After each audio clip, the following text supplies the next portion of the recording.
Hello, my name is Cassia, and for as long as I can remember, my family made sure I knew one thing. I didn't belong. It wasn't just the lies, the manipulation, or the favoritism.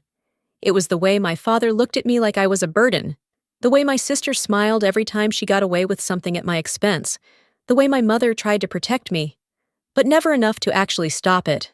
And then, one day, it all fell apart. My sister framed me. My father didn't hesitate. He threw me out like I was nothing. And as I walked away, she laughed, saying the words I'll never forget. "Good luck, loser." I had nothing.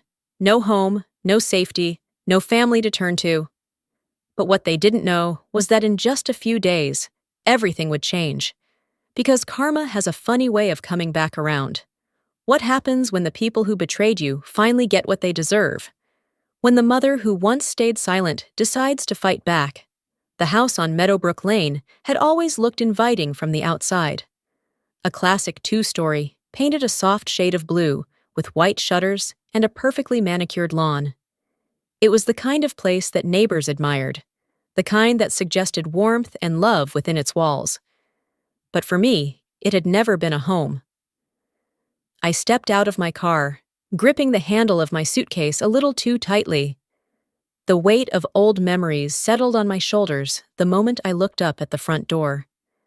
I had spent years trying to convince myself that coming back wouldn't feel this way, that I had outgrown the unease that crawled up my spine every time I set foot on this porch.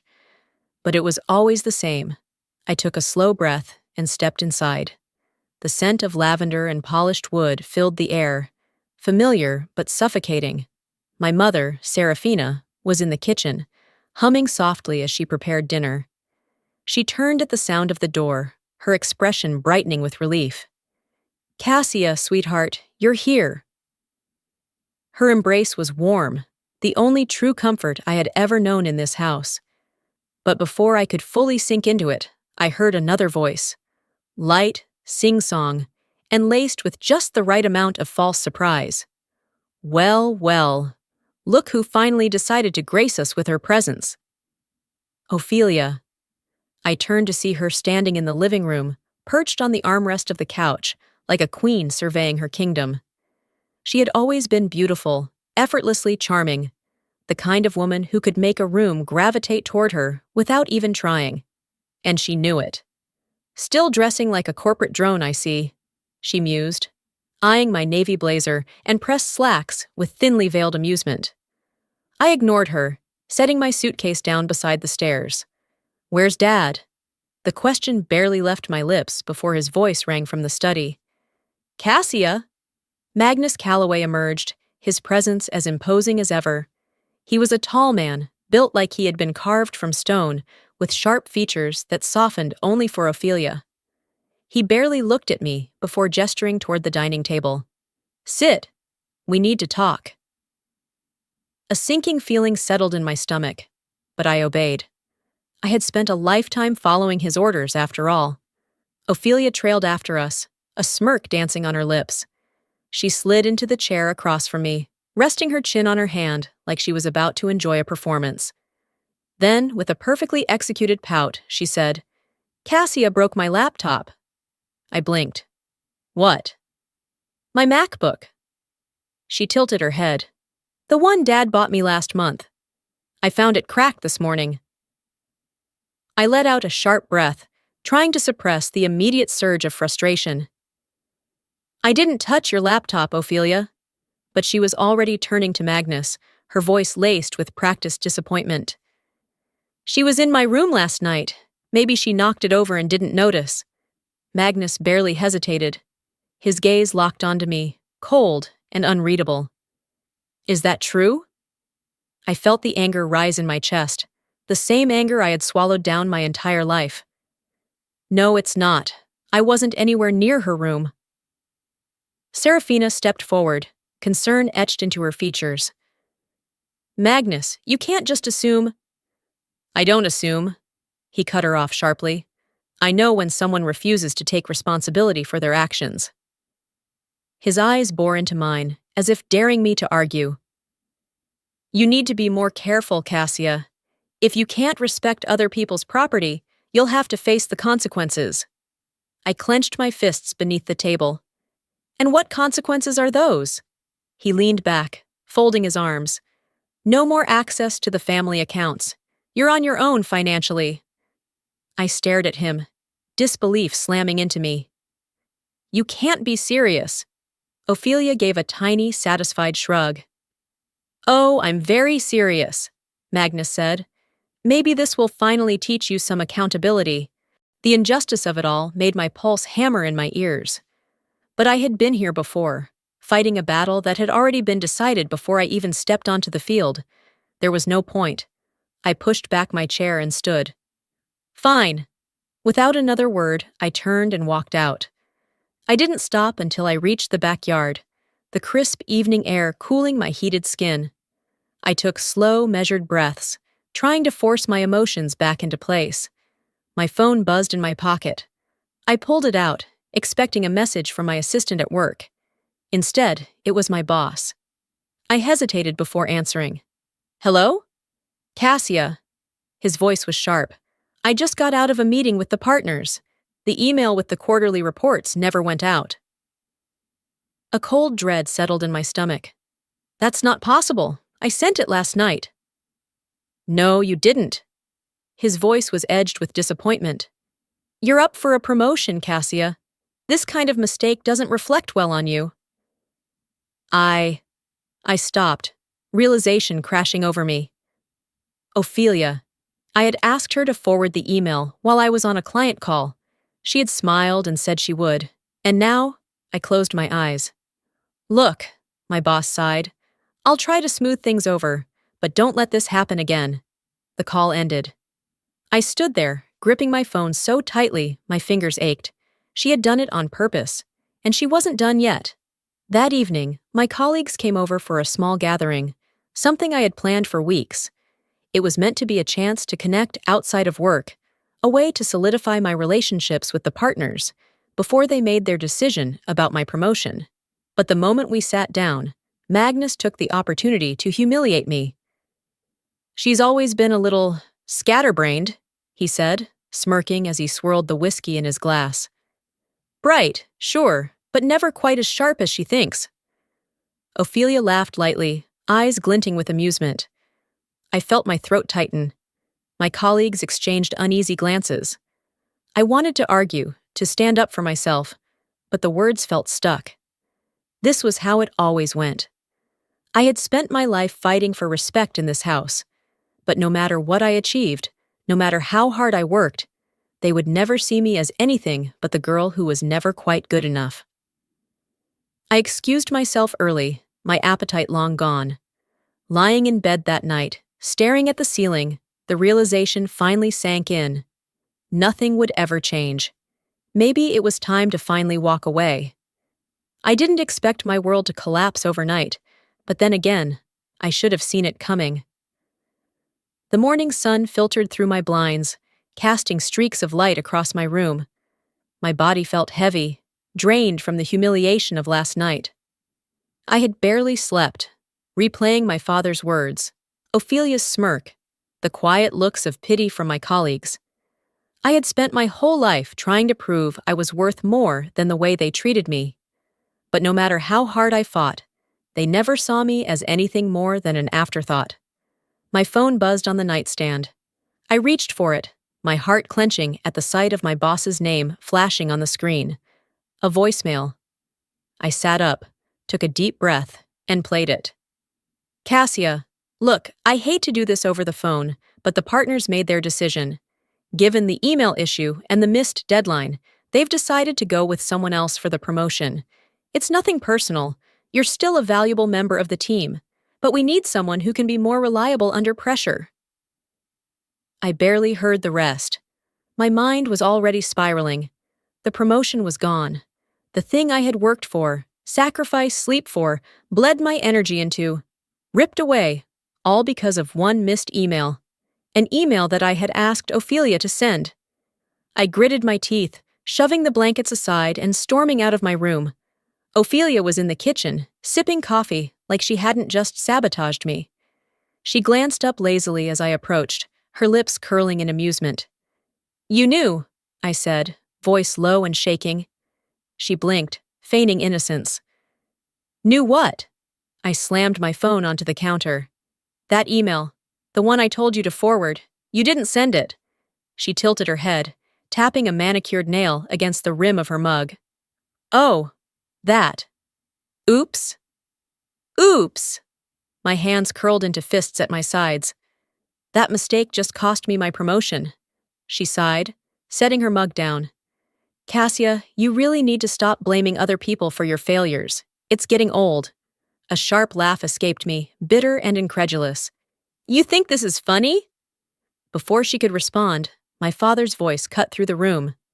What's going on in here? I turned to see Magnus standing in the doorway, his expression already set in irritation. Cassia's throwing one of her tantrums again, Ophelia said smoothly, leaning against the counter. I turned to him, swallowing down my rage. Dad, I lost my promotion because Ophelia deliberately didn't send an email I asked her to. Magnus frowned, crossing his arms. And you're sure it's her fault? Yes, she admitted it. He let out a sigh, shaking his head. Cassia, you can't keep blaming Ophelia every time something doesn't go your way. Maybe, just maybe, you're not as capable as you think you are. I felt like I had been punched in the gut. Ophelia smiled sweetly behind him, her eyes gleaming with victory. I wanted to scream. I wanted to throw something. I wanted to shake him and make him see the truth. But I knew better. Arguing with Magnus was like screaming into a void. So I turned, grabbed my phone, and walked away. That afternoon, I watched from the corner of the living room as Magnus presented Ophelia with a brand new designer handbag. A little reward for all your hard work in school, he said, ruffling her hair like she was 12 instead of a grown woman. I clenched my jaw. Hard work? She hadn't worked a day in her life. Ophelia accepted the gift with a glowing smile, casting a sideways glance at me. She was loving this, every second of it. Serafina stood near the kitchen, arms crossed, her mouth set in a tight line. Our eyes met briefly, and I saw the silent apology there, but she said nothing. She never did. I let out a short laugh, shaking my head. You really don't see it, do you? Magnus turned to me, his expression cooling. See what? This! I gestured toward Ophelia, toward the expensive gift in her hands. The way you treat us differently. She does nothing and gets rewarded. I work my ass off and I get nothing but criticism. Magnus scoffed. You wouldn't understand, Cassia. Ophelia actually works hard. I barked out a humorless laugh. Right, of course. She works so hard manipulating you. His face darkened. That's enough. Ophelia smirked behind him, lifting her new handbag in my direction like a trophy. I turned away before I did something I'd regret. That evening, Magnus stormed into the house, his face red with fury. Who scratched my car? I looked up from my book, confused. What? The side mirror is broken. There's a huge scratch on the passenger side. Someone did this, and they're going to pay for it. Ophelia, lounging on the couch with her phone, didn't even look up as she said, I saw Cassia near the car earlier. Maybe she backed into something? I shot up from my seat. Are you kidding me? I wasn't even near your damn car, Ophelia. Magnus turned to me, eyes narrowing. Is that true? I let out a sharp breath, my frustration boiling over. Yes, I had nothing to do with it. Serafina finally spoke up, stepping forward. Magnus, we don't even know if Cassia was near the car. Don't defend her, Serafina, he snapped. She needs to take responsibility for once in her life. I felt like I was suffocating. No matter what I said, no matter what I did, I was always the villain in his eyes. And then, the final blow. You're paying for the repairs, Magnus declared, out of your own savings. I stared at him, my vision blurring with disbelief. You can't be serious. But he was.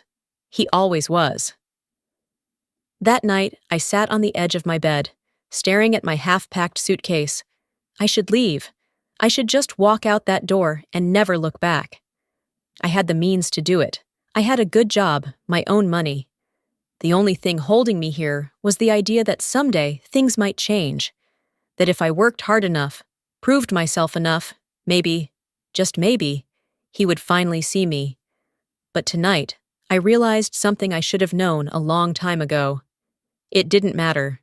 Serafina came in, hesitating in the doorway. Cassia, I'm trying, I really am. But your father, he won't listen to me. I looked at her, really looked at her. The sadness in her eyes, the quiet resignation. She had given up, and I couldn't be like her. I swallowed hard, my fingers tightening around the handle of my suitcase. I need to leave before they take even more from me. Serafina didn't argue. She just nodded, and that was all the confirmation I needed. I should have left that night. If I had, I wouldn't have been there when everything finally collapsed. I woke up to the sound of my father's shouting, and this time, I knew it was about me.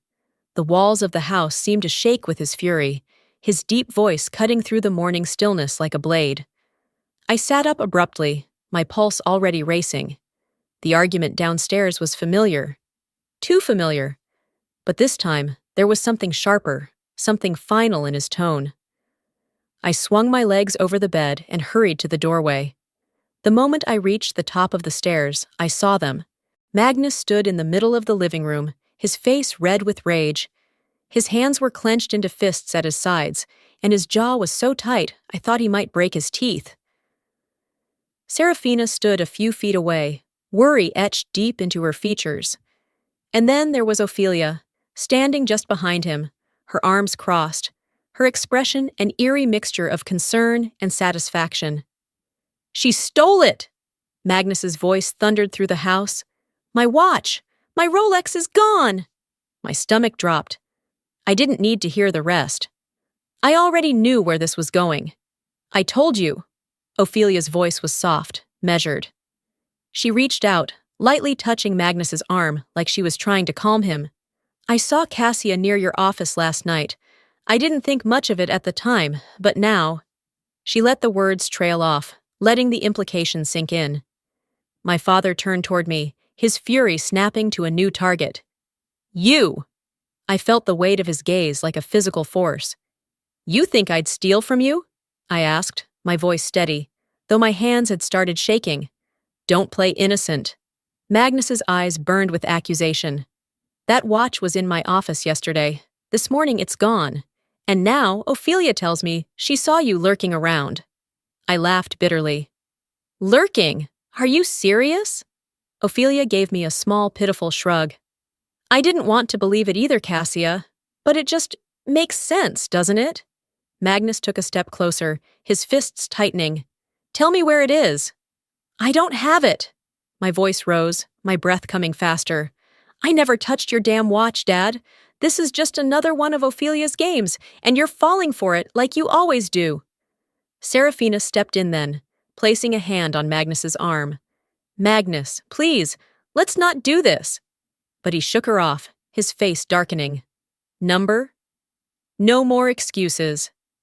I've let this go on long enough." He pointed a shaking finger at me. "You have been nothing but a problem since the day you were born. I've given you everything, and this is how you repay me? By stealing from me?" I felt my chest tighten, a lifetime of his disappointments crashing down on me all at once. "I didn't steal anything," I said, quieter this time, the fight draining out of me. But it didn't matter. It never mattered. Magnus's lips curled into a sneer. "I have had enough of you." The words hit harder than any slap. Before I could react, he grabbed my arm. His grip was firm, bruising, and for the first time in my life, I saw something raw in his eyes. Something I had spent my whole life trying to pretend wasn't there. He hated me. Not disappointment.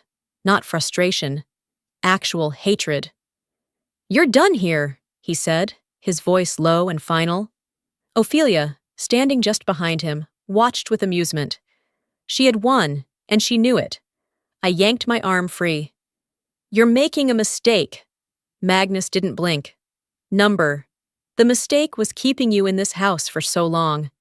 He turned and stormed toward the front door, throwing it open so hard it slammed against the wall. The sound echoed through the house like a gunshot. "Get out!" Serafina gasped. "Magnus, no!" I said, "Get out!" The silence that followed was deafening. I looked at Serafina, waiting for her to say something, to stop this, to fight for me. But she just stood there, her face pale, her eyes filled with an apology she wouldn't say out loud. She wasn't going to stop him. She wasn't going to save me. Slowly, I turned toward Ophelia. She met my gaze, her lips curling into a satisfied smile. "Good luck, loser," she mouthed. I felt my entire body go numb. I wanted to scream, to cry, to fight. But I did none of those things. Instead, I turned on my heel and walked toward the door. I didn't pack a bag. I didn't take anything but my phone, my wallet, and the clothes on my back. And I didn't look back. I stepped out onto the porch, the cool morning air hitting my face like a slap. The world outside felt different. For the first time in my life, I was truly on my own. And I had no idea where to go next. The first night alone was colder than I ever imagined. I pulled my jacket tighter around myself as I walked, the sharp evening air cutting through the thin fabric. I had no destination, no plan, just a backpack slung over my shoulder, and a phone that was barely holding on to its last bit of life.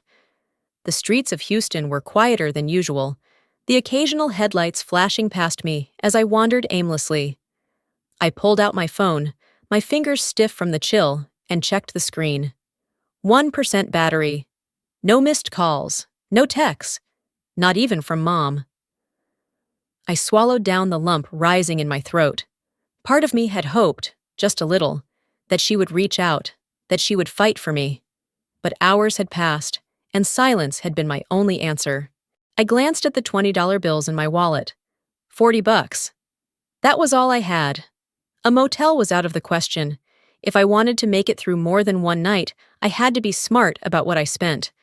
I stuffed my phone and wallet back into my jacket and kept walking. The first place that seemed even remotely welcoming was a small 24-hour diner on the corner of Main Street. The fluorescent open sign buzzed softly above the door, and the windows were fogged with warmth. I hesitated before stepping inside. The place was nearly empty, just an old man nursing a cup of coffee at the counter, and a couple whispering in the farthest booth. The air smelled like burnt toast and stale grease, but at least it was warm. Sliding into a booth near the entrance, I dug into my pocket and pulled out a few crumpled bills. I had to be careful. A waitress walked up, her expression polite but tired. "What can I get you, hun?" "Just a coffee," I said, handing her a $5. "Black?" She raised an eyebrow but didn't say anything, just nodded and walked away. I sat there, my fingers curled around the chipped tabletop, staring at nothing in particular. I just need somewhere warm for a little while. That was the plan. Just sit, gather my thoughts, and figure out what the hell I was going to do next. But then I heard it. A whisper, not meant for me, but unmistakably about me. "She's just sitting there, hasn't ordered food. You think she's—" Another voice, lower this time. "Let's wait a few more minutes. If she's not ordering, I'll ask her to leave." The waitress, and her manager. I swallowed the shame rising in my chest. My coffee hadn't even arrived yet, and I was already being treated like a problem. I didn't wait. Before they could say anything else, I stood up and walked out, the warmth of the diner disappearing as quickly as it had come. I ended up at a bus stop, not because I had anywhere to go, but because it had a bench. I sat down, hugging my arms around myself, trying to ignore how exposed I felt. This is what it feels like to have nothing. The street was mostly empty, the occasional car passing by, but I could still hear the distant sound of laughter from somewhere down the block. A group of teenagers walked by, their voices carrying in the still night air. One of them whistled. I shifted uncomfortably, pulling my jacket tighter. Don't look at them, don't react. They kept walking, but my heart pounded harder than it should have. I had never felt this vulnerable in my life. For the first time since I had walked out of that house, true fear settled in. I couldn't stay here. I needed to find somewhere else, but I had nowhere left to go. And then, my phone buzzed. I jolted, yanking it out of my pocket so fast I almost dropped it. The screen flickered, battery clinging to life just long enough for me to see the message. Mom. Cassia, where are you? Come home. Please. My breath caught. She had reached out. I stared at the words, my emotions a tangled mess of relief, anger, and exhaustion. I wanted to ignore it, to keep moving forward, to prove to myself that I didn't need any of them, but I wasn't sure I had the strength to. Before I could decide, the screen went black. My phone had died. I exhaled sharply, pressing my palms into my eyes. I guess I have no choice now. I took a deep breath, turned around, and started walking toward the bus station. I didn't know what to expect when I walked through that door, but I knew things would never be the same again. The house loomed before me, its familiar shape casting long shadows under the dim porch light. My breath fogged in the cold air as I hesitated, fingers tightening around the strap of my backpack. I had walked away from this place with no intention of ever coming back. Yet here I was, drawn by a single message from the only person in that house who had ever truly cared. Before I could lift my hand to knock, the door swung open. Serafina stood there, her eyes wide with relief and something else, something that looked like shame. She looked tired, her hair hastily tied back, dark circles underlining her usually warm gaze. "Come inside, Cassia. Please." Her voice was soft, almost pleading. I hesitated for only a second before stepping past her into the entryway. The familiar scent of the house filled my lungs, lavender and old wood polish, but something felt different. It was too quiet. No distant sounds of the television blaring from the living room. No laughter from Ophelia. No commanding voice from Magnus filling the space with authority. Just silence. I swallowed hard. Something was wrong. Serafina led me to the kitchen, motioning for me to sit at the table. The last time I had sat here, I was a child, crying over a scraped knee.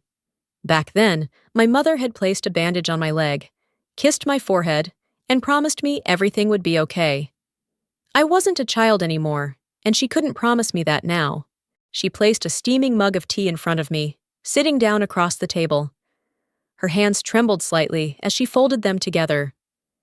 "I should have done something," she said after a moment, her voice thick. "I should have stopped him." I stared at her, emotions warring inside me. I wanted to believe her. I wanted to believe that she had fought for me. But had she? Or had she just stood there, watching as Magnus threw me out? "You let it happen," I said quietly, the words tasting bitter on my tongue. Serafina's eyes glistened with unshed tears. "I tried, Cassia. I begged him to reconsider, but he refused to listen." She shook her head, exhaling shakily. "He's too proud, too blind to see what Ophelia's doing to you." I studied her face, searching for any sign that this time would be different. "Are you finally ready to stand up to him?" I asked. She hesitated, just for a second. And that second told me everything. A noise from the hallway made me stiffen. Footsteps. I turned as Magnus stepped into the kitchen, his presence immediately filling the space. He was composed, arms crossed over his chest, his expression unreadable. Ophelia followed closely behind him, her movements as effortless as ever. She leaned against the doorway, arms folded, her lips curled into an almost smile. "Didn't expect to see you back so soon," she mused. My fingers curled into fists beneath the table. "I bet you didn't." Magnus's gaze swept over me, impassive. His voice was flat when he spoke. "If you've come back expecting an apology, you won't get one." The words shouldn't have surprised me, but they still felt like a slap. I clenched my jaw, forcing myself to meet his gaze. "I didn't come back for you," Magnus scoffed, shaking his head. "Then why are you here?" The air in the kitchen crackled with tension. I could feel the weight of Ophelia's smirk, the smug victory still dancing in her eyes. She thought she had won. Maybe, in a way, she had. I swallowed hard, refusing to let them see me break. I came back because Mom asked me to. Magnus exhaled sharply, rubbing his temples. Serafina, this is ridiculous. You shouldn't have brought her back. Serafina didn't move. She didn't flinch. Instead, she stepped forward, placing herself between me and Magnus. No, Magnus. Her voice was steady, stronger than I had ever heard it. She is my daughter, and she is staying here. The room went completely still. Magnus blinked, as if he hadn't heard her correctly. Ophelia's smirk faltered slightly, her confidence shaken by the sudden shift in dynamics. For the first time in years, my mother was standing up for me. I wanted to believe it would last, but I knew this wasn't over yet. The battle lines had been drawn, and Magnus didn't like to lose. The room was thick with tension, the air heavy with something unspoken, yet undeniable. Magnus took a slow step forward, his towering frame casting a shadow over my mother. His expression was dark, eyes narrowed with barely contained fury. You don't get to make decisions in this house, Serafina, he said, his voice dangerously low. Serafina didn't flinch. She held her ground, her back straight, her chin lifted in quiet defiance. I had never seen her like this before, never seen her fight back. This is my house, Magnus, she said firmly. And I say Cassia stays? A silence settled over the room, thick and suffocating. I held my breath, waiting for the explosion. Magnus's hands curled into fists at his sides, his jaw twitching. He had always ruled this house with an iron grip, always had the final say. He wasn't used to being challenged. I could see it in his eyes, the storm brewing just beneath the surface. Ophelia was the first to break the silence. Dad, maybe we should just talk about this. Her voice was smooth, carefully measured. Cassia's obviously upset. I turned to look at her, feeling the anger rise in my chest.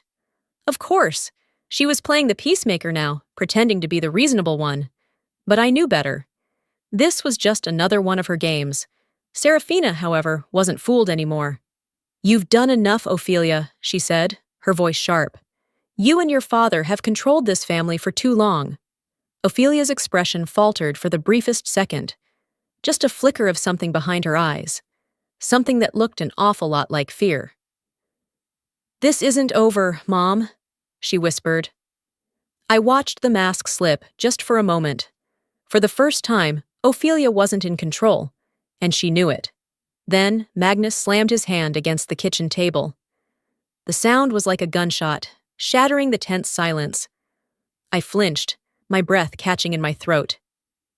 You don't get to tell me how to run my house, he bellowed, his face red with fury. I felt my pulse spike, adrenaline rushing through my veins. Then his gaze snapped to me, his expression shifting into something darker. You want to stay? His voice was low, almost a growl. Fine, but you follow my rules. One step out of line, and you'll be gone for good. The threat hung in the air between us, suffocating and real. Serafina moved before I could react, stepping between us like a shield. No, Magnus, she said, her voice steady. You don't control her anymore.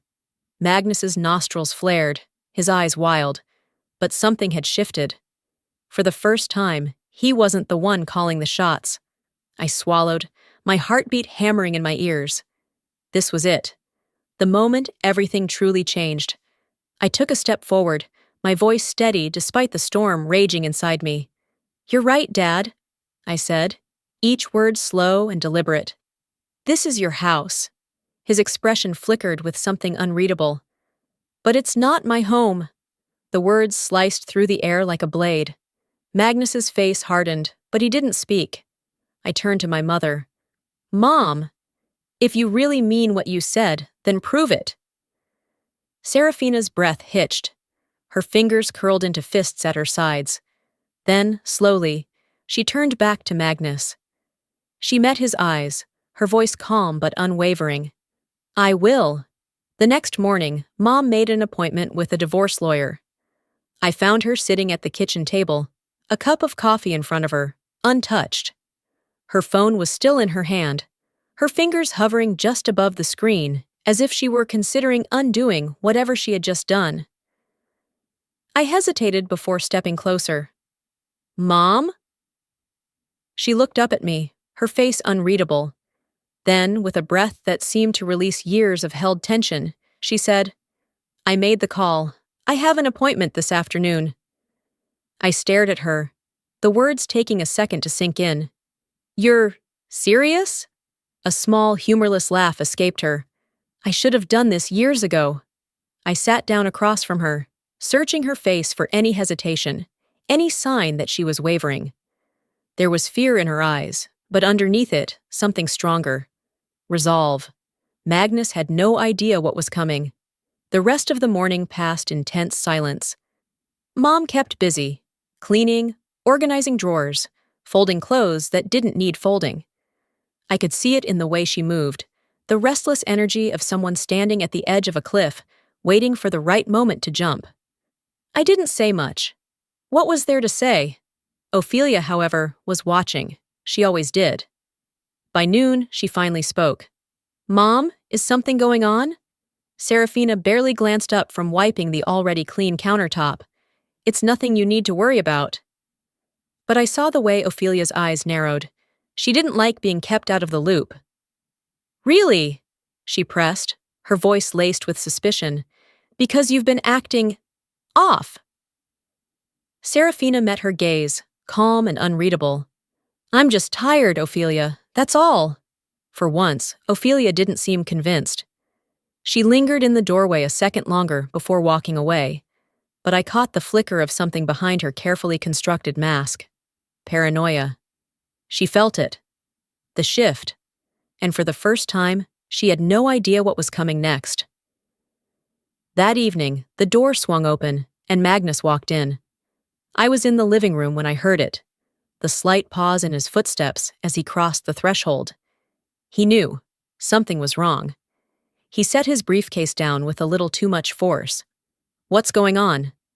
Serafina stepped into the hallway, wiping her hands on a dish towel. She didn't hesitate. "I've spoken to a lawyer, Magnus. I'm filing for divorce." The silence that followed was deafening. Then, like a rubber band snapping, the tension in the room broke. "You're what?" His voice was sharp, disbelieving. Serafina didn't flinch. "I'm leaving you." I held my breath, waiting for the explosion. It came like a storm, sudden and violent. Magnus's face turned red, his hands clenching into fists at his sides. "You think you can just throw me away like garbage?" Serafina met his fury with quiet defiance. "This isn't up for debate." I had never seen her like this. Not once. Magnus took a step forward, his body tense. I moved instinctively, standing between them before I even realized what I was doing. He looked at me, eyes filled with something dangerous. "You think you're strong enough to take me on, Cassia?" His voice was low, menacing, but he wasn't looking at me anymore. He was looking through me, at her, at Serafina, and she didn't waver. "You'll regret this," he muttered, voice laced with quiet fury. His gaze flickered between the both of us, as if memorizing the moment. Then, he turned sharply on his heel and stormed up the stairs. The echo of his footsteps rang through the house. Ophelia stood in the hallway, watching with wide, calculating eyes. The war had begun. We didn't know it yet, but Magnus wasn't going to leave quietly. The air in the living room was thick with tension.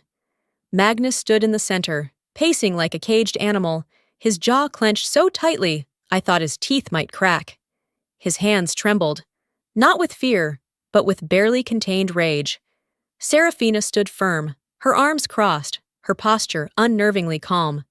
The storm was brewing right in front of her, yet she didn't flinch. "You don't get to do this," Magnus growled, his voice low and dangerous. Serafina met his glare without hesitation. "I already did." The words were like a slap. I saw the flicker of disbelief in Magnus's eyes, the way his breath hitched just slightly. He was losing control, and he knew it. I had spent my entire life watching my mother yield to him, watching her shrink herself down to avoid his anger. But tonight, something was different. She wasn't afraid anymore, and Magnus didn't know what to do with that. Ophelia stormed into the room, her heels clicking against the hardwood floor. Her eyes darted between our parents, her breath shallow. "Mom, you can't do this!" she hissed. Then she turned to Magnus, her voice sharpening. "Dad, do something!" For the first time in my life, I saw my father speechless. Ophelia's face twisted in frustration. She whirled on me, her gaze full of venom. "This is your fault." Her voice wavered, but she tried to mask it with fury. "You poisoned her against us." I didn't respond. I just watched. Because that's when I saw it, the mask slipping. Ophelia wasn't just angry, she was terrified. She wasn't fighting for Magnus. She was fighting for herself, for the cushioned life she had built under his protection. If he lost, she lost too. And that scared her more than anything. Magnus slammed his fist against the table. The force of it made the whole room jump. "I built this house," he snarled. "I paid for everything, and you think you can just erase me?" His voice shook the walls, but Serafina didn't move. I could feel my heartbeat in my throat as he turned toward her, stepping closer. His hands were still shaking, his breathing uneven. I saw something in his eyes then. Something dark. Something dangerous. Serafina must have seen it too, because she took a slow step back, her expression unchanging. Then she spoke, voice steady as steel. "Touch me, and I'll have you arrested." The words cut through the room like a blade. Magnus froze. His chest rose and fell rapidly, his fingers twitching at his sides. He had spent his whole life wielding power over this house, over her. And now, in this moment, he had none. The realization settled into his expression, twisting his rage into something uglier. "You'll regret this," he spat. "Both of you." Then, he turned to Ophelia. "Come on," he ordered. "We're leaving." Ophelia's face paled. She glanced between him and Serafina, hesitating. And then, for the first time, I saw real doubt in her eyes. She didn't move.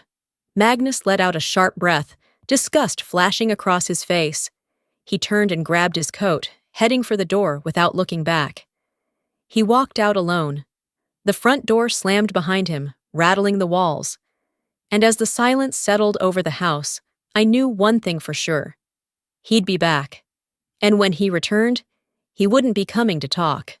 The house felt eerily quiet the next morning. No heavy footsteps echoing down the hall. No sharp commands from the kitchen. No tension humming beneath every conversation. For the first time in years, Magnus was gone. And yet, instead of relief, all I felt was unease. I could see it in my mother, too. Serafina moved around the house as if nothing had happened, tidying up, folding laundry, wiping down counters that were already clean. But her movements were too precise, too methodical, like she was trying to convince herself that this was normal. It wasn't. I sat at the kitchen table, watching her in silence. She wasn't ready to admit it, but I knew the truth. This wasn't over. That afternoon, the first blow came. A knock at the door. Not loud, not aggressive, just a single deliberate rap against the wood.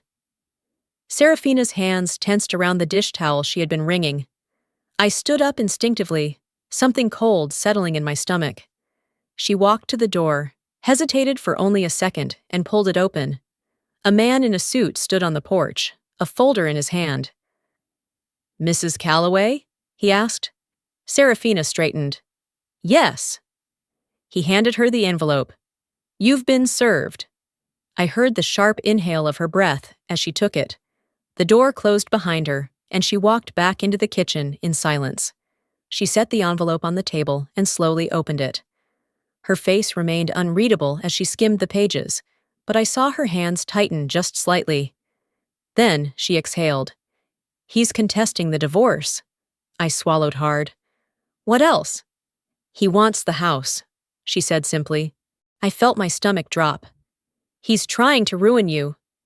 She nodded, but when she finally looked at me, there was no fear in her eyes, only determination. Then we fight. That night, another knock came. This one was hesitant, uncertain. I glanced at the clock, almost midnight. Frowning, I walked to my bedroom door and opened it. Ophelia stood there, arms crossed, her lips pressed into a thin line. For a moment, we just stared at each other. "Are you lost?" I asked dryly. She huffed, but didn't rise to the bait. "You have to talk to Mom." I raised an eyebrow. "I talk to Mom every day." Ophelia let out an impatient breath. "Dad is going to destroy us all if she goes through with this." I leaned against the doorframe, folding my arms. "Since when do you care?" Ophelia's jaw clenched. "This isn't about me." I tilted my head, studying her. And then I saw it, the flicker of fear beneath her frustration. "This isn't about me, is it?" I said slowly. "You're just scared of losing everything." She flinched, but didn't deny it. I let out a humorless chuckle. "You really thought he'd protect you, didn't you?" Ophelia's eyes darkened. "You don't understand, Cassia. You've never understood." "Then explain it to me," I challenged. She opened her mouth, but no words came. She hesitated for a beat too long, then turned on her heel and walked away. I watched her retreat, the weight of realization pressing down on me. The cracks in her world were starting to show. And she knew it. The phone rang an hour later. Serafina was in the living room, sitting with a book in her lap, though I doubted she had read a single word. When the shrill sound pierced the silence, she didn't even flinch. She reached for the phone, checked the caller ID, and pressed the answer button. "Hello, Magnus," she said, her voice cool. I sat on the couch across from her, my pulse spiking. The voice on the other end was low and measured. "You think you can win this, Serafina?" Serafina's fingers tightened around the phone. "This isn't about winning, Magnus. This is about freedom." A slow, cruel laugh filtered through the speaker. "You'll never be free of me." My skin crawled at the certainty in his voice. Serafina held the phone to her ear for a moment longer. Then, without another word, she hung up. The silence that followed felt heavier than before. I met her gaze. "He's not going to stop," she nodded. "I know." I exhaled. "What do we do now?" She set the phone down, her face unreadable. "We prepare." As Mom hung up, I knew this fight was far from over. We had underestimated him, and that was our first mistake. The next morning, the doorbell rang, its sharp chime slicing through the quiet house. I exchanged a glance with Mom before she stood, moving toward the door with careful steps. A man in a crisp suit stood on the porch, holding a thick envelope in his hands. He gave a polite nod before handing it over. "Mrs. Calloway, you've been served." Mom didn't react. No flinch, no hesitation. She took the papers and shut the door behind her. I watched as she walked to the kitchen table, her movements slow but deliberate. She unfolded the documents, her eyes scanning the words, her fingers tightening around the pages. Then, softly, she murmured, "He wants to leave us with nothing." I stepped closer. "What?" Mom exhaled, pressing her lips together before looking up at me. "He's contesting everything. He wants the house, the assets, full control of the finances." She turned another page, her expression unreadable. "He's claiming he supported this family financially, that I wouldn't have what I do without him." I felt the heat of anger rise in my chest. "That's a lie! You paid for everything. You carried this house while he—" "I know." Her voice was steady, but I saw the way her hands trembled just slightly. I clenched my fists. "Then we won't let him." Ophelia stormed into the kitchen an hour later, the papers clutched in her hand like a weapon. "Mom, you have to stop this!" she snapped, her voice shrill. "He's going to ruin us!" Mom didn't even glance at her. "He's the one doing this, not me." Ophelia's expression twisted, her breathing shallow. "You think this is just about you?" She waved the documents in frustration. "This affects all of us. If he takes the house—" "He won't." "But what if he does?" Ophelia's voice wavered. Maybe if we just talk to him? I let out a sharp laugh, cutting her off. Talk to him? Since when has talking to him ever changed anything? Ophelia shot me a glare, but this time there was something beneath it. Uncertainty. She was finally realizing she had bet on the wrong side. 2 days later, we sat in the courtroom, waiting for the first hearing to begin. The air was thick with tension, the cold sterility of the room doing nothing to settle my nerves. I sat beside Mom, my hands folded tightly in my lap, trying to appear composed. Then the doors opened. Magnus walked in, his suit crisp, his expression composed. A lawyer followed closely behind him, briefcase in hand, his movements precise and confident. Magnus's gaze swept over us, a slow smirk curling at the edges of his lips. He looked like a man who had already won. The hearing began. His lawyer was the first to speak, his voice smooth and practiced. Your Honor, my client has provided for this household for years. His financial contributions ensured the stability of his family, and it is only fair that he be awarded the majority of shared assets, including the home. I felt my nails dig into my palm. Lies. Mom's lawyer didn't even blink before responding. Your Honor, the plaintiff has not contributed financially for years. In fact, Mrs. Calloway was the sole provider of this household, paying the mortgage, utilities, and all household expenses. Any claims to financial contribution are unfounded. Magnus's smirk faltered. For the first time, I saw something flicker in his expression, something uncertain. For the first time, he wasn't in control. The hearing was brief, just the beginning of what would be a long battle. As we walked out of the courthouse, I could feel his presence behind us, his steps slow and deliberate. And then, just as we reached the exit, he leaned in close to Mom, his voice low. You think you've won, Serafina, he murmured. This is only the beginning. Mom didn't react, didn't even acknowledge him. She just kept walking, her back straight, her face unreadable. But I turned, just enough to meet his gaze. And I saw it. Beneath the anger, beneath the bravado, there was something else. Fear. I had spent my whole life fearing my father, but now, for the first time, I realized he was afraid of us, and that made him more dangerous than ever. At first, it was subtle, a flicker of the lights in the kitchen, the hum of electricity stuttering, just for a second. A power outage that lasted only a moment, long enough to make my mother pause, glancing up from her book. Probably just the wiring, she murmured, but I wasn't so sure. Then the bank called. Mom stood at the counter, phone pressed to her ear, her grip tightening as she listened. What do you mean my account was frozen? Her voice was calm, but I could hear the undercurrent of unease. The conversation ended quickly, and when she turned to me, her face was unreadable. Someone tried to put a hold on my accounts, she said. The bank flagged it as fraud. I didn't have to ask who. And then the car appeared. A dark sedan parked just across the street. Not always there, not all night, but enough that I noticed. Enough that it sent a chill down my spine. I sat on the couch one evening, staring at it through the window. The engine was running. Someone was inside. But they never got out. He's trying to scare us, I murmured. Mom stood behind me, arms crossed. No, she exhaled. He's trying to break us. Ophelia was quieter than usual. She moved through the house like a ghost. Her usual arrogance faded. I caught her watching Mom more than once, studying her like she was trying to read between the lines of something unspoken. One evening, she slid into the seat across from me at the dining table. We should talk to Dad, she said suddenly. Try to calm him down. I set my fork down, staring at her in disbelief. Are you serious? Ophelia didn't meet my eyes. You're scared, I realized. You think he's going to come after you next. She exhaled, rubbing her hands together, looking smaller than I had ever seen her. For the first time, I saw it. She wasn't just a manipulator, she was a product of him. And now, without his protection, she was just as lost as the rest of us.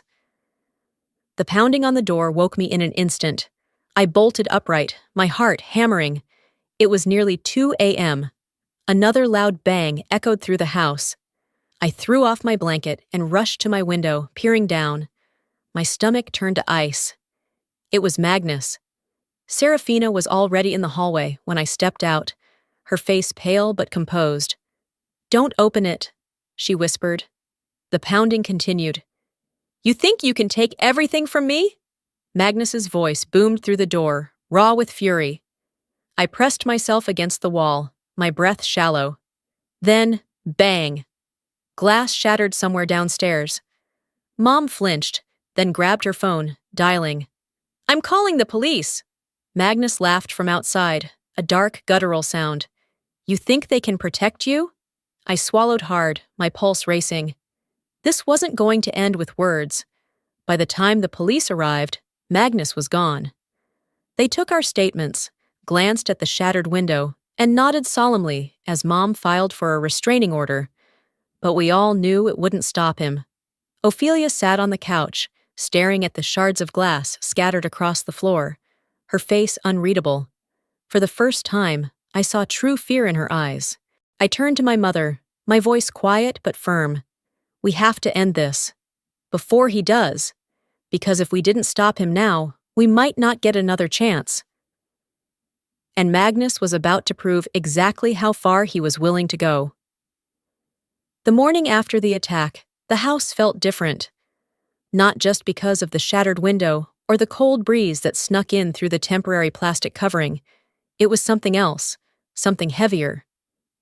Mom stood in the living room, staring at the glass shards still scattered on the floor. She held the phone to her ear, speaking in hushed, clipped tones. I knew who she was talking to. Her lawyer. "We're moving forward with a restraining order," she said, her voice steady, "and I want to discuss the financial dispute." I watched her, noticing how stiff her posture was, how the exhaustion clung to her shoulders. She had always carried so much weight, but for the first time, I could see it wearing her down. "I should have done this years ago," she whispered as she hung up. I swallowed, nodding, but there was a pit in my stomach. "It won't stop him. He won't let us go that easily." She turned to me, her gaze unwavering. "Then we won't make it easy for him either." By noon, another letter arrived.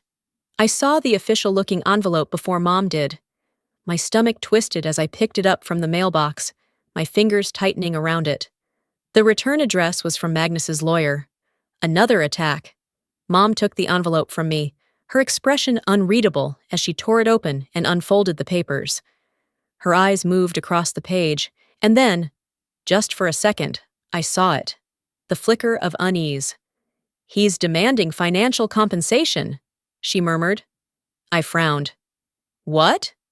"He's claiming he contributed to the home's finances and is entitled to half of everything." My blood boiled. "That's a lie." Mom exhaled through her nose, setting the papers down with deliberate calm. "Of course it is." I watched her closely, noticing how her hands trembled before she balled them into fists. "He's trying to bleed you dry," I said. She lifted her chin. "Let him try." But I knew the truth. This wasn't just about money. This battle wasn't going to end in court. It was about to get personal. Ophelia was pacing when I walked into the kitchen later that evening. The house had been quiet since the letter arrived, but she was anything but. Her arms were folded, her lips pressed into a thin line. "Mom," she started, hesitant. "Maybe we should settle. Maybe it's not worth it." I stiffened. Mom turned from the sink, giving Ophelia a sharp look. "Are you suggesting we let him win?" Ophelia's mouth opened, then closed. I exhaled slowly, watching her closely. "You're scared," I said. She flinched, but didn't deny it. "He's our father, Cassia." Her voice was quieter now, almost pleading. The air between us grew heavy. For so long, I had resented her, hated the way she always took his side, the way she always stood in his shadow. But now I saw it clearly. She wasn't just complicit, she was trapped, but that didn't mean I was going to save her, and I wasn't going to let her drag us down with her. "The lines have been drawn, Ophelia," I said finally. Pick a side. She didn't answer. Maybe she already had. That night, the final warning came. I had been walking past the front door when something caught my eye. A thin white envelope barely sticking out from beneath the doorframe. I hesitated before reaching for it, dread curling in my gut as I pulled it inside. Inside, there was only a single sheet of paper. A note. You can't hide behind the law forever. I always win. No signature, no threats spelled out. Just a message, a promise. I clenched my fists, my pulse pounding in my ears. I turned to Mom, handing her the letter. She read it, her expression unreadable, then set it down. She didn't look afraid. She looked furious. It's time to end this, I said, voice steady. Once and for all. Magnus had declared war, and we were finally ready to fight back. The night before the final hearing, I had a feeling something bad was going to happen. I just didn't know how right I was. The house was quiet. Too quiet. Mom was in the kitchen, wiping down the counters for the third time that evening. She wasn't cleaning. She was keeping herself busy, distracting herself from the inevitable. Tomorrow, it's over, she murmured, more to herself than to me. One more day and we're free. I wanted to believe her. I wanted to trust that the judge would see through Magnus's lies, that the restraining order would hold, that the law would finally be on our side. But something inside me wouldn't settle. Magnus wasn't the kind of man who accepted defeat. I woke up to a sound that didn't belong. A soft creak, barely audible over the hum of the heater. I held my breath, straining to listen. Another sound, closer this time, the stairs. I grabbed my phone, heart hammering, and slid out of bed as quietly as possible. I crept toward my door, inching it open just enough to see the hallway. And then I saw it. A shadow moving through the living room. The front door was still locked. No windows were broken. He had a key. I clenched my jaw, swallowing down the rising panic. Serafina's door creaked open, and she stepped out, her expression turning to stone the moment she spotted him. "Get out!" she said, her voice firm but shaking slightly. Magnus turned toward her, smiling like he had just walked in from work instead of breaking into the house in the middle of the night. "You really thought a piece of paper could stop me?" He took a slow step forward. "You're ruining this family, Serafina. You always were weak." I moved before I could think, stepping between them. "You lost this family the moment you chose yourself over all of us," I shot back, my voice steady. Something snapped in his eyes. He lunged. His hand clamped down on my arm, fingers digging into my skin. Pain shot through me, but I refused to let him see it. Then, crash! Mom swung a lamp into his shoulder, the sound of shattering glass piercing the air. Magnus stumbled back, his face contorted with shock. For the first time, he looked truly afraid. And then, before he could recover, sirens. Blue and red lights flashed through the windows. I saw the moment he realized it was over. The front door burst open, and officers rushed in. They had barely pulled him away before he turned back, his eyes burning with hatred. "You think this is over?" he growled. Mom stepped forward, her chin lifted, her voice unwavering. "Yes, I do." Magnus's jaw clenched, but this time he had no power left. The officers led him out, his footsteps heavy against the floor. And then, silence. I exhaled, my whole body trembling. I turned to Mom. For the first time, our house belonged to us. But the damage he left behind would take longer to fix. The next morning, we stood in court for the final time. This time, without fear. The air inside the courthouse was sterile, the walls a dull shade of beige. But for the first time, I didn't feel suffocated by them. This place had been a battleground for months, a place where Magnus had tried to manipulate, control, and destroy us. But today, we weren't the ones on trial. I glanced at my mother. She sat beside me, her hands folded neatly in her lap. There was no shaking, no hesitation, just quiet strength. Then, the doors at the back of the courtroom opened. Magnus was led inside, his hands cuffed in front of him. His once pristine suit was wrinkled, his face unshaven. The arrogance that had always radiated from him was gone, replaced with something else: defeat. The judge's voice echoed through the chamber. After reviewing all evidence and testimony, the court has reached its final decision. I held my breath. Full ownership of the property and financial assets is awarded to Serafina Calloway. Relief crashed over me like a wave. The divorce is officially granted, with no financial obligations to the defendant. Mom exhaled slowly. And given Mr. Calloway's repeated violations of the restraining order, combined with his recent acts of violence, this court is issuing a formal sentence which will be carried out immediately. I looked at Magnus, expecting him to fight, to protest, to do what he always did, make himself the victim, but he just sat there, staring ahead. For the first time in his life, he was powerless. Outside the courthouse, the air was crisp and cool. The weight I had carried for years had finally started to lift. I was about to head toward the car when I heard my name. Cassia, wait. I turned, already knowing who it was. Ophelia. She stood a few feet away, her arms wrapped around herself, her expression uncharacteristically hesitant. I need to talk to you. I crossed my arms. Why? Ophelia swallowed, shifting her weight from foot to foot. I didn't know he'd go this far, she said quietly. I thought he was just trying to scare you. I let out a humorless laugh.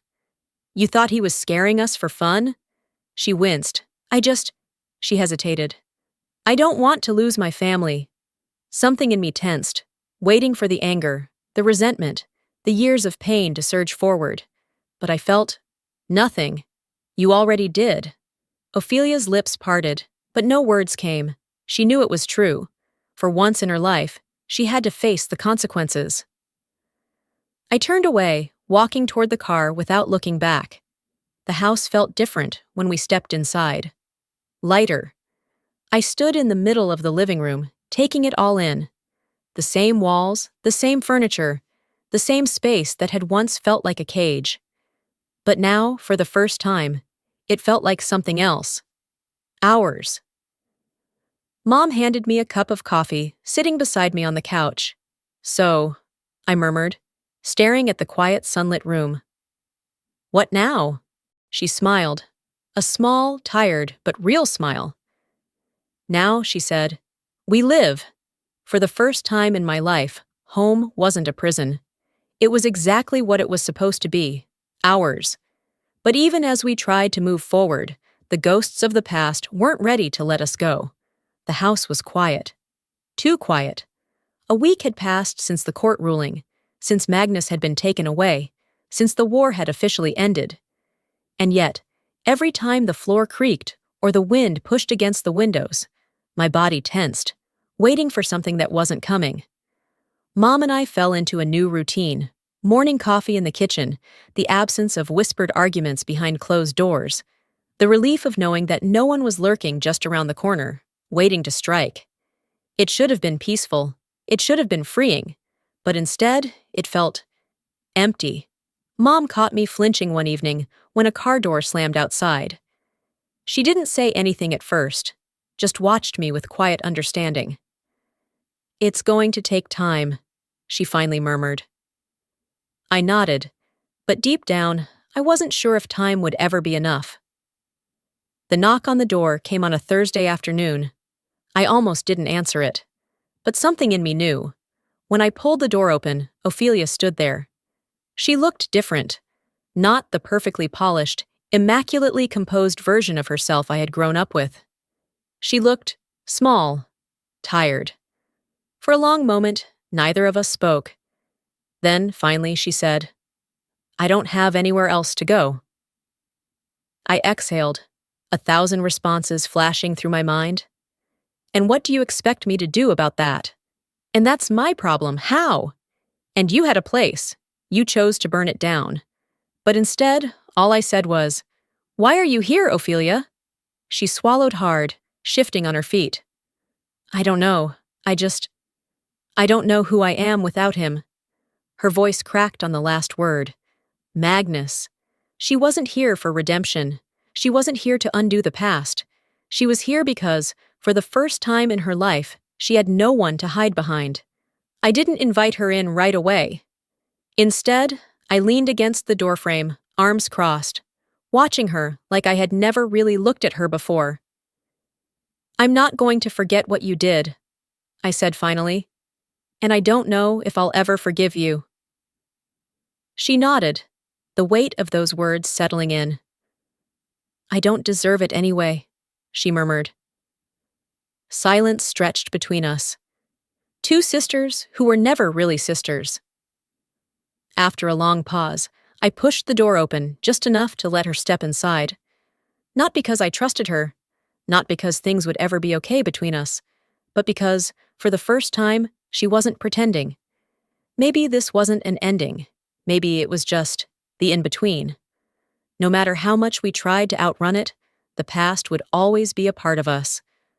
A month had passed since the courtroom, since Magnus had been taken away, since we had finally won.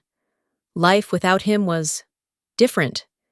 There was space now, a quietness in the house that hadn't existed before. The air felt lighter, as if we had been holding our breath for years, and only now were allowed to exhale. Mom filled the silence in small ways. She repainted the kitchen, rearranged the furniture, started attending yoga classes at the community center. I watched as she slowly rediscovered herself, piece by piece, reclaiming the life that had always been hers. I threw myself into work, no longer carrying the weight of my father's judgment every time I stepped into my office. For the first time, my life was my own. But the scars remained. I still tensed when I heard an unexpected noise in the house. Mom still hesitated before answering an unknown number. Some nights, I lay awake, replaying his last words in my head. You think this is over? I knew better than to think trauma had an expiration date. One evening, as we sat on the porch, sipping tea, I finally voiced the thought that had been haunting me. It doesn't just go away, does it? Mom sighed, staring out at the dimming sky. No, she admitted, but it gets quieter. Ophelia had been staying with us for a few days, but we all knew it wasn't permanent. She didn't belong here anymore. I saw it in the way she hesitated before entering a room, the way she avoided real conversations, the way she glanced toward the front door as if debating whether to walk through it for good. One evening, she finally said it. I think I'm going to leave town. I looked up from my book, raising an eyebrow. Running away? She shrugged. Starting over. I searched her face, looking for something. Remorse, regret, even the slightest hint of self-awareness. But there was nothing, just exhaustion. And for the first time in my life, I felt no anger toward her, no bitterness, just acceptance. Do whatever you want, Ophelia, I said, closing my book, but don't expect me to save you next time. She nodded, as if she already knew that. The next morning, she was gone. No goodbyes, no long explanations, just a quiet exit. And honestly, that was probably the way it was always meant to be. I stepped onto the porch that afternoon, looking at the house that had once felt like my prison. The walls were the same. The doors, the windows, the floors, they were all still there. But it felt different now. Lighter. Like maybe, just maybe, it could be something else. Mom joined me, coffee in hand, her expression calm. So, what now? I asked. She smiled, a quiet, knowing smile. Now, we build something new. I nodded. For the first time, I believed that was possible. We weren't healed yet, but we were free. And maybe that was enough for now. Life doesn't always give us the closure we want. Sometimes healing isn't about forgetting. It's about learning to live with the scars. I spent years believing I was powerless, trapped in a home that never felt like mine. But the truth is, freedom isn't given. It's taken. We don't heal overnight. The past lingers. The pain echoes. But we move forward anyway. Because strength isn't about never falling. It's about standing up every time we do. If this story spoke to you, if you believe in resilience, in reclaiming your voice, then stay. There's more to share, more to heal, more to grow. Subscribe, and let's walk this journey together.